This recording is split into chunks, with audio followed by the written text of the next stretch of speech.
Nel lasciarlo l'ho invitato a venire a Belluno e lui mi ha risposto che verrà per la beatificazione di Papa Luciani. Mi auguro veramente che possa concretizzarsi un po' questo sogno per tutti i bellunesi. Un'emozione grande, le parole di Papa Francesco hanno suscitato una gioia immensa in tutto il bellunese che da tempo aspetta una visita del Santo Padre nella terra che diede i natali a Papa Giovanni Paolo I.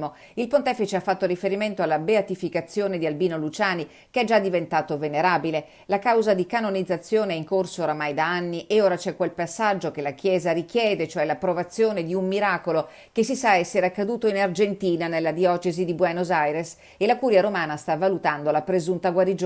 L'ultima parola spetterà alla congregazione e poi a Papa Francesco, che mercoledì, al termine dell'udienza generale in Vaticano, con la sua risposta forse ha annunciato che i tempi sono oramai prossimi. Sarebbe veramente un'occasione unica e straordinaria per incontrare una persona che rappresenta la Chiesa, ma soprattutto rappresenta tutta quella popolazione di bambini, malati, sofferenti che lui anche oggi nell'udienza generale ha ricordato. Loris Serafini, direttore del museo e della casa di Papa Luciani, si dichiara prudente. Attendiamo l'annuncio ufficiale, ci dice al telefono, mentre il pellegrinaggio dei fedeli a Canale d'Agordo continua incessante. La casa natale di Papa Luciani è stata aperta tutti i giorni durante le festività. Ora le visite proseguiranno su prenotazione fino a Pasqua, per poi riprendere con regolarità ogni fine settimana.